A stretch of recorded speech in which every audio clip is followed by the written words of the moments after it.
Olá, meus queridos amigos, sejam todos vocês muito bem-vindos ao nosso canal Crescer na Fé, o canal que estuda o Catecismo da Igreja Católica. Com alegria, a gente se reencontra para continuarmos os nossos estudos nesta etapa dedicada à Mariologia, ou os estudos sobre Nossa Senhora. São assuntos e temas muito importantes que você precisa conhecer. Por isso, fique conosco. Se você ainda não é inscrito no nosso canal, se inscreva. Isso vai ajudar a alavancar as nossas transmissões, mais pessoas vão receber os anúncios do YouTube e você vai estar evangelizando. Da mesma forma, dê aí seu positivo se você gostou e compartilhe esses nossos conteúdos com a sua rede de contatos, com seus parentes, amigos, os seus irmãos de comunidade. Nós vamos agora à nossa vinheta e já retornamos. Até já!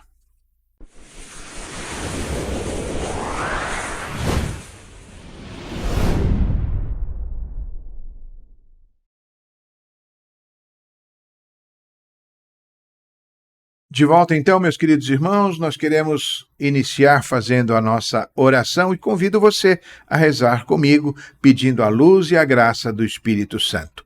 Em nome do Pai, do Filho e do Espírito Santo. Amém. Vinde, Espírito Santo, enchei os corações dos vossos fiéis e acendei neles o fogo do vosso amor. Enviai o vosso Espírito e tudo será criado e renovareis a face da terra. Oremos. Ó Deus, que instruístes os corações dos vossos fiéis com a luz do Espírito Santo, fazei que apreciemos retamente todas as coisas segundo o mesmo Espírito e gozemos sempre da sua consolação. Por Cristo, Senhor nosso. Amém. Graças vos damos, Deus Todo-Poderoso, por todos os benefícios que nos tendes concedido. A vós que viveis e reinais pelos séculos dos séculos. Amém. Santa Maria, Mãe de Deus, rogai por nós, em nome do Pai, do Filho e do Espírito Santo. Amém. Muito bem, queridos amigos, então nós vamos caminhar um pouco mais nesses nossos estudos e, como vocês já sabem, nesta parte do catecismo que nós estamos tratando da pessoa da Virgem Maria, da Virgem Santíssima. A gente já tratou de alguns assuntos a respeito dela nas aulas anteriores e você pode consultar e assistir aí na nossa playlist no YouTube, tá bom? E hoje a gente vai continuar a partir do parágrafo 494, que nos traz conteúdos muito ricos e muito importantes. Eu diria que, em vista das coisas que esse parágrafo nos indica, é muito provável que a aula de hoje fique restrita somente a esses conteúdos e a esse parágrafo. Mas, como eu já falei em outra oportunidade, nós não estamos com pressa, então a gente vai conversando com toda a calma. Tá bom? Bem, o parágrafo 494 começa fazendo referência ao momento da Anunciação, que a gente encontra lá no Evangelho de São Lucas, no capítulo 1, a partir do versículo 26. E eu convido você, então, para ler junto comigo esse texto do Evangelho. No 6º mês, o anjo Gabriel foi enviado por Deus a uma cidade da Galiléia chamada Nazaré, a uma virgem desposada com um homem que se chamava José, da casa de Davi, e o nome da virgem era Maria. Entrando, o anjo disse-lhe: Ave cheia de graça, o Senhor é contigo. Perturbou-se ela com essas palavras e pôs-se a pensar no que significaria semelhante saudação. O anjo disse-lhe: Não temas, Maria, pois encontraste graça diante de Deus. Eis que conceberás e darás à luz um filho e lhe porás o nome de Jesus. Ele será grande e será chamado Filho do Altíssimo, e o Senhor Deus lhe dará o trono de seu pai Davi, e reinará eternamente na casa de Jacó, e o seu reino não terá fim. Maria perguntou ao anjo: Como se fará isso, pois não conheço o homem? Respondeu-lhe o anjo: O Espírito Santo descerá sobre ti e a força do Altíssimo te envolverá com a sua sombra. Por isso, o ente santo que nascer de ti será chamado Filho de Deus. Também Isabel, tua parenta, até ela concebeu um filho na sua velhice, e já está no 6º mês aquela que é tida por estéril, porque a Deus nenhuma coisa é impossível. Então disse Maria: Eis aqui a serva do Senhor, faça-se em mim segundo a tua palavra. E o anjo afastou-se dela. Palavra da salvação. Glória a vós, Senhor. Meus queridos amigos, que ensinamentos nós podemos tirar hoje a partir deste trecho do Evangelho, hein? O que é que o parágrafo 494 do Catecismo quer nos ensinar? Bem, a nossa proposta é descobrir aspectos que parecem estar menos evidentes nesse acontecimento da Anunciação. Começamos por esta maravilhosa saudação que o anjo fez a Maria. Ave, ave. Era uma palavra que era dirigida somente às pessoas importantes, poderosas, como os imperadores. César recebia essa saudação, Ave César. Maria também foi chamada dessa forma porque Deus viu nela alguém muito grande, alguém muito importante. Depois o anjo diz que ela é cheia de graça. Ser cheia de graça é ser cheia de Deus. Sim, meus irmãos, Maria foi escolhida e foi plenificada pela presença do próprio Deus. Ela é cheia do Espírito Santo que a cobriu, realizando o grande milagre da encarnação do Verbo Divino. Eu gosto muito de uma frase dita pelo Frei Raniero Cantalamessa, que é o pregador da Casa Pontifícia, do Vaticano. Ele diz que Maria é a carta viva escrita pelas mãos de Deus. E eu completo, com alguma petulância, dizendo que essa carta fala de amor, fala de confiança, fala de fé. Maria é o exemplo vivo da maneira de agir de Deus na história da salvação. Você não concorda? E eu imagino que isso desconcerte os poderosos deste nosso mundo de hoje, porque ao olharmos para Maria, nós enxergamos somente simplicidade, humildade, confiança, amor, fé. Ela é totalmente aderente a Deus. Ela é o oposto daquilo que o mundo valoriza, daquilo que o mundo vive. E dentre as muitas virtudes de Maria, ela é a mulher que acreditou. Eis aqui a serva do Senhor, disse ela, faça-se em mim segundo a sua palavra. Eu não sei se vocês se recordam, mas a gente já conversou sobre a fé de Maria em uma das nossas aulas passadas, quando a gente refletia sobre os parágrafos 148 e 149 do Catecismo. Depois, consulte na playlist e assista lá de novo. E naquela oportunidade, a gente conversava que Abraão é considerado e chamado de o pai da fé, mas ninguém viveu essa fé como Maria viveu, não. Maria é aquela que acreditou. Isabel proclama isso na força do Espírito que a inundava quando ela se encontrou com Maria. Ela falou, feliz és tu que creste. Se Abraão então deixou a sua terra confiando na promessa de Deus, Maria se abandonou totalmente, confiando na palavra que o anjo Gabriel dirigiu a ela. Foi sim uma maternidade física, mas que se tornou uma maternidade espiritual, uma maternidade de fé. Por essa razão, minha gente, nós podemos afirmar que Maria é para nós sim modelo de fé. Mais uma vez, no parágrafo 494, a gente encontra a afirmação que Maria respondeu com a obediência da fé, certa de que, para Deus, nada é impossível. E dessa forma, então, ela pôde proclamar, eis aqui a serva do Senhor, faça-se em mim segundo a tua palavra. E o que é que nós podemos deduzir e compreender dessas palavras de Maria ao anjo, hein? Com essas poucas palavras, fica claro para a gente, fica evidente o maior ato de fé em toda a história do mundo, no ponto alto da história da salvação. E por que é o ponto alto? Por que é o é a expressão máxima, porque foi a fé de Maria que possibilitou a salvação de toda a humanidade. Foi um ato decisivo de fé, mas foi também um ato de entrega, de confiança, de disponibilidade passiva ao Senhor, de prontidão em servir. Foi também o ponto alto da vivência da sua religiosidade judaica, que aguardava com muita ansiedade a vinda do Messias. Com essa expressão da fé de Maria, é como se ela dissesse: eu me entrego, ou o Senhor pode fazer comigo o que quiser, ou mesmo eu sou do Senhor, Ele é o meu dono e meu tudo e pode me utilizar como preferir. E se o Frei Raniero Cantalamessa havia dito que Maria é uma carta viva escrita pelas mãos de Deus, nós poderíamos afirmar sim que o fiat de Maria foi feito de tal forma que ela se colocou como que uma folha em branco totalmente disponível para que Deus escrevesse o que desejasse escrever. É interessante a gente prestar atenção à pergunta que Maria faz e que está relatada no versículo 34 do texto da Anunciação. Como se fará isso, pois não conheço o homem?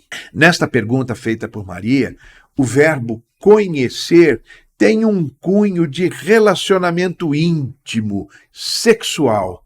Ou seja, como isso vai acontecer se eu sou virgem e não me relaciono com nenhum homem? Vamos nos lembrar que Maria era uma jovenzinha, ela tinha apenas cerca de 14 anos de idade que naquela época, naquela cultura judaica, já era considerada a maioridade. Até mesmo já era dada em casamento. Mas, apesar de ser tão jovem, ela foi plena de maturidade, de coragem e de fé. A pergunta feita por Maria, então, não teve a intenção de questionar o anjo para obter uma explicação para uma dúvida, mas sim para saber como é que ela poderia fazer a vontade de Deus. E aqui, então, ela já nos traz um importante ensinamento. Não devemos colocar em xeque de maneira alguma a vontade de Deus a nosso respeito, seja o que for que Deus nos apresentar, seja o que for que Deus nos pedir. Você não concorda comigo? É o exemplo que Maria nos dá. A atitude correta que a gente precisa ter é a mesma atitude assumida por Maria: pedir luz e graça para nos ajudar a cumprir plenamente a vontade do Senhor. Por essa razão, então, o sim de Maria foi um consentimento sem reservas, sem ressalvas, consciente. Foi um sim total e um sim incondicional. Como a gente então conversou em outra aula, acho que foi na aula passada, o sim dado por Eva ao anjo do mal, lá no livro do Gênesis, representou a perda, a entrega da humanidade para a morte pelo pecado, não é? Em contrapartida, o sim de Maria proporcionou a salvação de todo o universo, a obtenção da vida que Deus nos ofereceu. Então, o que Eva provocou com a sua falta de confiança em Deus, Maria consertou através da sua inabalável fé. Aliás, meus irmãos, o sim ou o fiat é uma palavra latina que significa faça-se ou amém, que assim seja realizado. Foi especialmente proclamada essa palavra fiat em 3 grandes momentos da história da humanidade e da história da salvação. O primeiro fiat foi lá na criação. No livro do Gênesis nós encontramos a palavra de Deus, faça-se a luz, ou fiat lux, que foi o sim de Deus no início da criação. O segundo fiat foi o de Maria, que nos garantiu a redenção. E o terceiro fiat, ou o terceiro sim, foi aquele dado pelo próprio Cristo lá no Getsêmani. Pai, se é possível, afasta de mim este cálice, mas não seja feito como eu quero, e faça-se como tu queres. Esses 3 sims foram dados em momentos fundamentais da história da salvação, e Todos eles representaram uma decisão, um ato de vontade. Mas eu gostaria de lembrar que Maria poderia sim ter falado não como resposta. O que Deus fez foi valorizar de tal forma aquela que por ele fora escolhida, que não lhe impingiu coisa alguma.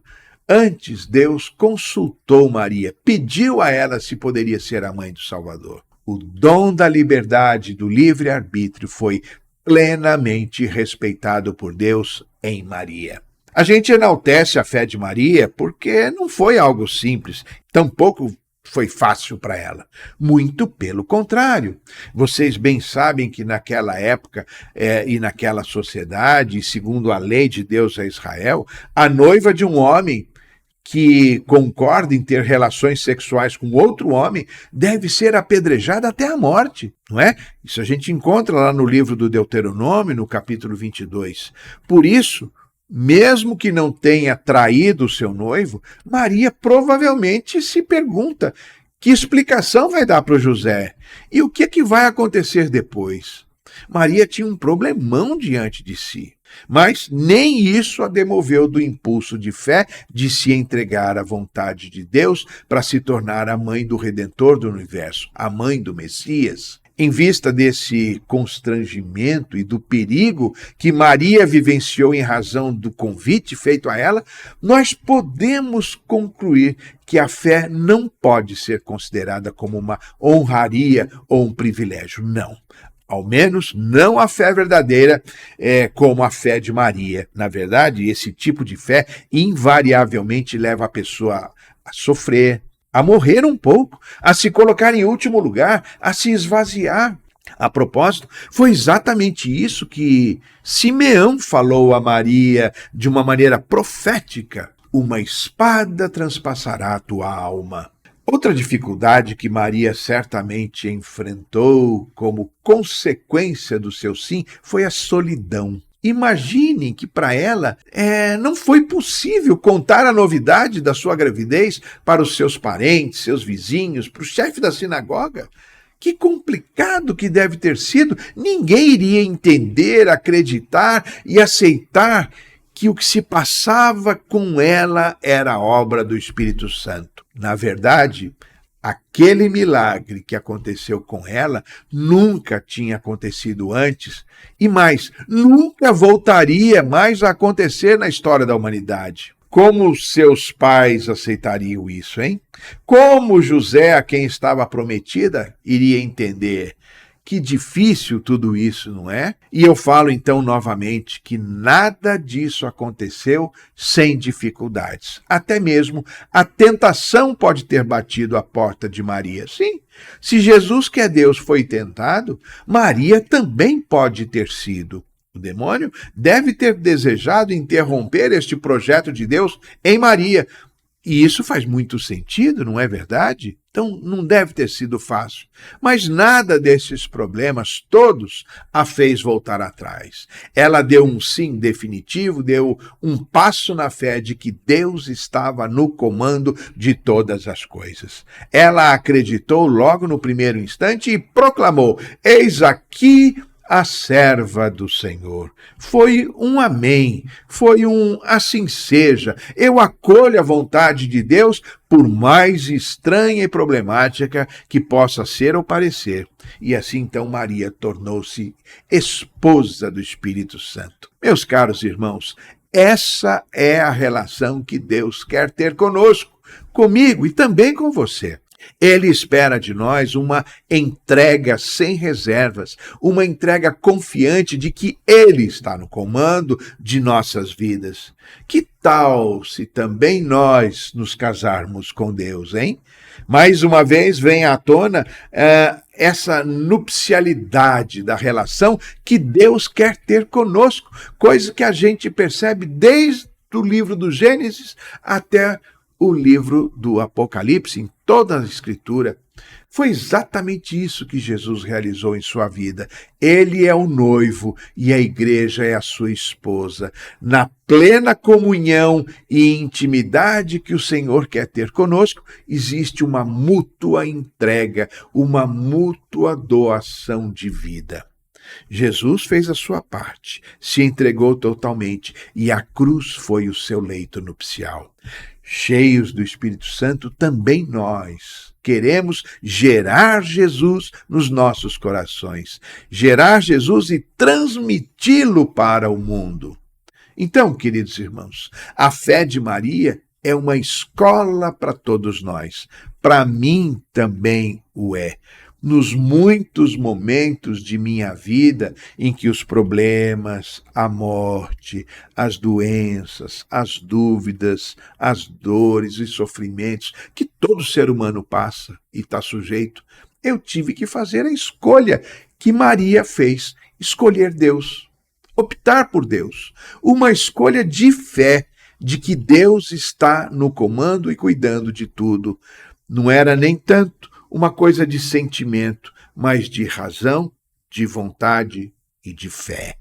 E nas tantas vezes que, apesar dos meus desejos e esforços, as coisas não pareceram lógicas, claras e muito difíceis, eu tive também a oportunidade de dar mais um passo como Maria deu, o da confiança e o da certeza de que Deus sabe tudo e Deus sabe o que é melhor para mim. E então eu guardei tudo no meu coração, não com amargura, não com dor, mas com paz.